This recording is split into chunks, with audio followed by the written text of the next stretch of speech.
Hoje eu vou te mostrar 10 motivos para você pensar 2 vezes antes de deixar o seu filho assistir Bob Esponja. E antes que você ache exagero, eu também cresci assistindo e gostava muito, mas assistir como mãe muda tudo.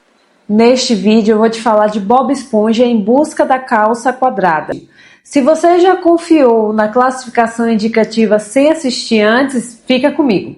Já se inscreve no canal e ativa o sininho para receber alertas sobre o conteúdo infantil. Motivo 1. A ideia de que se colocar em perigo prova maturidade. Bob se arrisca o tempo todo para provar que cresceu. Isso passa para a criança a mensagem de que maturidade é se expor ao perigo e não assumir responsabilidade de forma segura. Motivo 2. Adulto vivendo como adulto, mas agindo como criança. Bob Esponja tem rotina de adulto, trabalha, cumpre obrigações e ocupa um papel profissional, mas emocionalmente age de forma infantil, impulsiva e desregulada. Essa incoerência gera confusão para a criança sobre o que realmente significa crescer. Motivo 3. A exaltação da tolice como algo engraçado. Patrick e Bob Esponja estão constantemente retratados como absurdamente tolos. E essa tolice coloca Bob Esponja e Patrick em situações perigosas o tempo inteiro. Mas o filme trata isso como algo engraçado, sem consequência educativa clara. Os personagens não aprendem, não mudam de comportamento e não assumem responsabilidade. Para a criança, isso pode passar a ideia de que agir de forma imprudente não tem impacto real. E é importante lembrar que as crianças ainda estão em formação. Elas não separam bem o que é fantasia e o que é modelo de comportamento. Elas aprendem por repetição e tendem a imitar personagens carismáticos, principalmente aqueles que aparecem o tempo todo como heróis da história. Por isso, aquilo que para o adulto é apenas brincadeira, para as crianças pode se tornar referência. Motivo 4. Enganação normalizada. David Jones passa o filme inteiro enganando o Bob. Mentira, manipulação e engano são tratados como ferramentas normais da história. E aqui eu preciso fazer uma distinção importante para não ser injusta com o filme. Bob Esponja, sim, sofre consequências na narrativa. Ele é enganado, vai para o submundo e chega a virar um fantasma. Isso acontece de fato. O ponto que eu trago como mãe não é a ausência de consequência da história, mas a forma como essa consequência é apresentada para a criança. Para o adulto fica claro que Bob Esponja foi enganado e pagou um preço. Para a criança, isso aparece mais como uma etapa da aventura do que como um momento de aprendizado. O sofrimento não vira reflexão. Ele vira parte do espetáculo, e isso se conecta com outros pontos do filme, a narrativa construída pelo Siriguejo, por exemplo. Ele conta histórias exageradas para parecer mais corajoso e destemido do que realmente foi. Depois descobrimos que a história real era bem diferente. Essa narrativa falsa inspira Bob Esponja, que acredita nesse modelo e acaba se colocando em risco para tentar provar que também é corajoso. O filme não traz essa ligação de forma explícita, e é exatamente por isso que, para a criança, essa relação pode passar despercebida. Isso não significa que o filme esteja ensinando o errado, de forma intencional. Significa apenas que ele exige mediação adulta, porque a criança ainda não tem maturidade para separar engano, consequência e aprendizado moral sem ajuda. É importante deixar claro, o problema não é o filme retratar desafios, perigos ou conflitos. O problema é quando temas densos como o submundo, feitiçaria e sacrifícios são apresentados sem contextualização, sem mediação e sem consequência moral clara. Tudo acontece rápido demais, misturado com humor, piadas, o que dilui a gravidade do que está sendo mostrado. O que para o adulto é só desenho, para a criança pode ser uma imagem muito marcante. Isso não significa que o filme seja proibido ou que toda criança reagirá da mesma forma, mas significa que esse é o conteúdo que exige presença dos pais, conversa depois e discernimento antes. Especialmente em famílias que se preocupam com o desenvolvimento emocional e espiritual dos filhos. Fantasia sem contexto não educa, apenas impressiona. O 6º ponto é mais sutil, mas talvez um dos mais profundos. O filme não fala explicitamente da fé cristã, nem se propõe a ser religioso, longe disso. Mas ele trabalha com a estrutura simbólica que lembra muito um dos pilares centrais do cristianismo, a ideia de um inocente sendo levado como sacrifício para libertar outro. Bob Esponja é enganado, levado ao submundo e oferecido como parte de um acordo para liberar outro personagem da maldição. Ele não compreende plenamente o que está acontecendo, não escolhe conscientemente o sacrifício e não tem real noção da gravidade da situação. Ainda assim, ele sofre, chega a virar um fantasma e tal. Essa estrutura narrativa ecoa de forma distante a lógica do sacrifício redentor. O ponto que me incomodou como mãe cristã não é a existência desse símbolo, é como ele é tratado. O inocente aqui não é retratado como alguém digno, consciente ou amoroso. Ele é retratado como um personagem tolo, ingênuo, quase ridículo. O sacrifício retratado no filme não carrega peso, reverência ou significado moral profundo. Ele vira mais um elemento da comédia. No cristianismo, o sacrifício de Cristo é a entrega consciente do inocente por amor, para a redenção. Aqui o sacrifício acontece por engano, por manipulação. Mesmo que não seja intencional, isso esvazia o significado do sacrifício e pode soar como uma caricatura de uma verdade profunda. A criança não faz essa comparação teológica, mas ela absorve o padrão. O inocente sofre, vira alvo de piada e tudo segue em frente.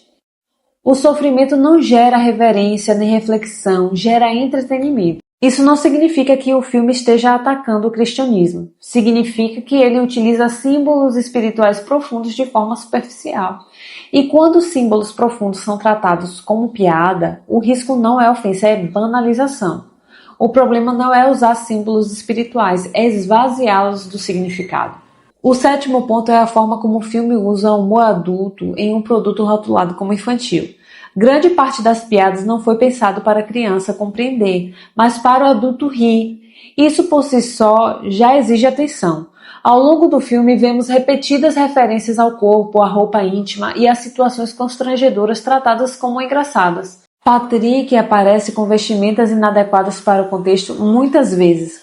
Bob Esponja tira a própria roupa íntima num dado momento como recurso cômico e outros personagens são construídos com traços exagerados de vaidade e exposição. Esses elementos passam rápido, embalados pelo ritmo acelerado e pela música, o que faz parecer inofensivo. E vale ressaltar, gente, que criança não filtra o humor como um adulto. Ela não entende ironia, duplo sentido ou crítica social. Ela aprende por repetição e normaliza aquilo que vê muitas vezes tratado como engraçado. Quando o corpo vira piada constante, a fronteira do que é adequado vai sendo deslocada. O problema não é uma cena isolada, é o acúmulo. Quando a exposição do corpo, o constrangimento e a intimidade são usados repetidamente como humor, isso vai se tornando normal no imaginário infantil. E aquilo que deveria causar estranhamento passa a causar riso. O humor infantil é aquele que a criança entende, sem precisar de tradução. O humor adulto inserido em produto infantil diverte quem está assistindo junto, mas pode confundir quem está em formação. A pergunta que fica para nós pais é simples: isso está educando ou apenas entretendo? O oitavo ponto é mais sutil, mas muito relevante do ponto de vista do desenvolvimento infantil. O filme apresenta personagens com identidade confusa, seja nome, seja comportamento ou na forma como se apresentam, sem qualquer contextualização ou explicação dentro da narrativa. Esses elementos aparecem como piada ou detalhe visual, passam rápido e não são trabalhados como tema. Para o adulto, isso pode parecer irrelevante ou apenas humor, mas a criança ainda está construindo referências básicas. Quem é quem? Como a pessoa se identifica e como o mundo funciona. Quando essas referências aparecem de forma confusa e sem explicação, a criança não entende, ela apenas registra. Em uma dessas cenas, ouvi uma criança perguntar se o Bob Esponja era menina. Isso mostra que o conteúdo despertou questionamento, o que não é ruim em si. O problema é quando esse questionamento surge sem base, sem contexto e sem preparo emocional. Não estou dizendo que o filme esteja ensinando algo errado de forma intencional. Estou dizendo que ele apresenta temas complexos como pano de fundo de humor, quando para crianças esses temas exigem conversa e mediação. E quando essa mediação não acontece, a criança fica sozinha, tentando entender. Ou seja, quando a narrativa confunde sem explicar, a criança fica sem referência. O nono ponto diz respeito à moral da história. O filme tenta transmitir mensagens importantes como união, parceria, autenticidade e não acreditar em tudo o que nos dizem. Mas essas mensagens se perdem ao longo da narrativa. Personagens mentem, manipulam e enganam repetidamente. Autoridades falham e são ridicularizadas. Escolhas erradas geram confusão, mas não levam a uma mudança clara de comportamento. No final, tudo se resolve de forma rápida, sem que os erros sejam realmente elaborados. A criança aprende muito mais pelo exemplo do que pela intenção do roteiro. Quando ela vê que mentir não gera consequência clara, enganar não exige reparação, e insistir contra conselhos não traz aprendizado, ela não consegue identificar qual foi, afinal, a lição da história. Isso não significa que o filme não tenha valores positivos. Isso significa que eles não são apresentados de forma clara o suficiente para o público infantil. E quando a moral não é clara, a criança não aprende. Ela apenas assiste e o aprendizado não acontece. Depois de observar todos esses pontos, eu chego ao 10º motivo. Na minha avaliação como mãe, este filme não é para crianças. E indo além, o universo do Bob Esponja, de modo geral, não é pensado para o público infantil como muitas vezes se acredita.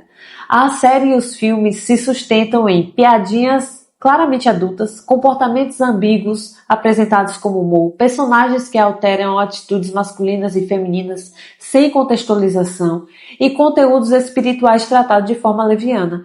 Isso exige um nível de maturidade emocional e cognitiva que a criança simplesmente não tem. Ao longo da franquia, não apenas deste filme, já vimos referências a feitiços, invocação de espíritos, submundo, entidades sobrenaturais. Esses elementos aparecem como piada, como recurso narrativo e como entretenimento sem explicação, sem contexto e sem consequência.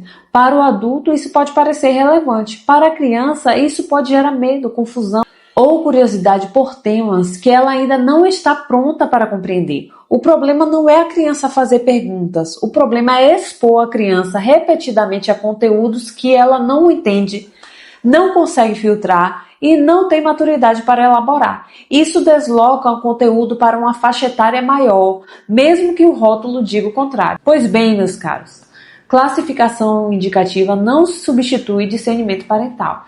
E se exige mediação constante, talvez não seja infantil. E agora eu quero ouvir você. Você já assistiu Bob Esponja com seu filho? Ele riu, ficou confuso ou fez perguntas? Conta aqui nos comentários. E se você quer fazer escolhas mais conscientes para os seus filhos, se inscreve no Pais e Cartoons. Até o próximo vídeo.